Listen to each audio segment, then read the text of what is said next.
Welcome to this week's episode of Jing TV. Somebody once asked us about what was the most weird and in fact wonderful places that we'd ever been asked to do massage. So we thought we'd give you a little insight into our 20 years of massage therapy.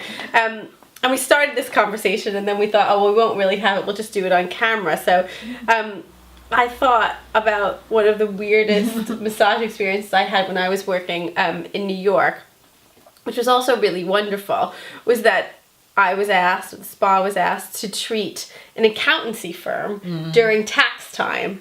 And it was like this whole bird's eye view into a completely different life. World, yeah. So although we were the massage therapists and we were treating, there was also all this stuff happening for the accountants because they were asked to work 2, 3, sometimes a month, 24 hours a day, just to getting taxes in, on Wall Street. So I don't know how much they were paid. It was big money. Yeah. And we were there providing massage. Just on-site massage? Or we had tables. Okay.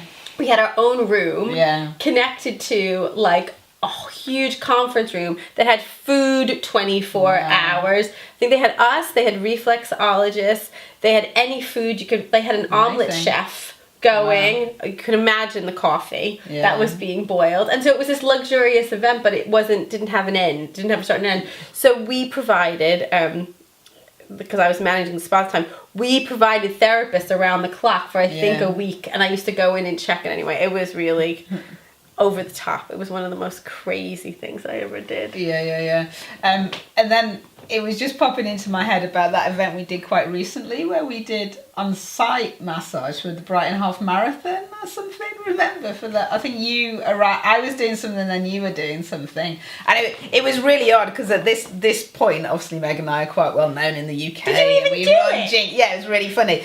So someone that we love dearly asked us to be massage therapists for this charity event. So we're like, of course, fine. So we turned up, and it was basically I had to wait around for 3 hours waiting for. There was only 4 runners that we were ever going to treat. So this is really so I was standing around for ages, and eventually one of them got there. So I got her on the table, and she was literally texting as I was massaging her.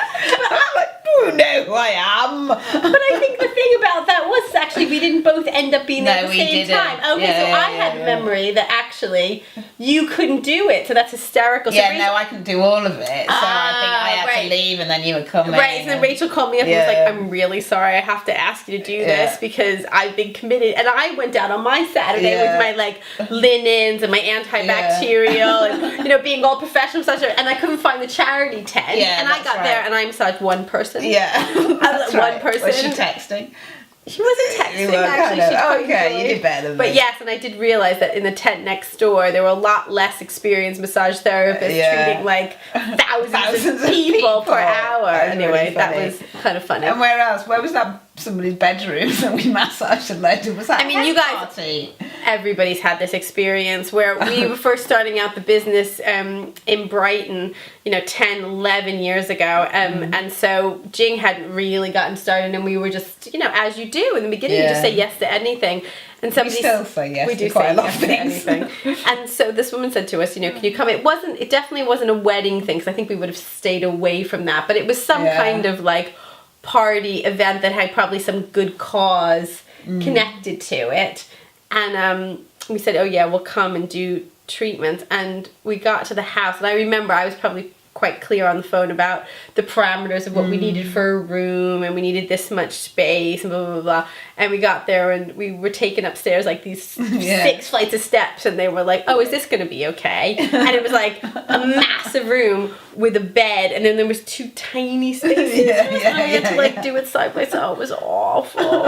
I'm just like, oh, what do you say? No, I can't work in these conditions. So you kind of make the best. I know. I think that's the thing about massage, really. It's kind of you can't really get too sort of big for your britches, can you? Because you're always and we've also obviously gone around when we started Jing, lots and lots of I don't even want to talk about village halls. The village halls. I don't want to talk about that. But the other thing is, about the most beautiful places we've been. So we did some incredible work out in California. I mean, of course we did. I should say the big Hotel Healdsburg. But I should say in the beginning that of course, the most beautiful place we've ever massaged was the Stone Spa. Yes, So indeed. beautiful, which is, of course, where Rachel and I met, and it was a beautiful spa. We love that. But we did some training out in California, on the West Coast, Hotel Healdsburg. We went to do some training. That was a stunning place. That was fantastic. We've been working a little bit recently at the Mondrian Spa, the new spa Amazing. On the South Bank in London. I mean, we're not treating there, we're doing the training, things have so changed. Some Jing trained therapists there, some which Jing is trained great. therapists. And Laughing Lotus in New York. Yeah, well, we love teach at, which teaching we love. there. We love teaching there. So that's a great yoga school. That's got fun and funky, and we really like being there.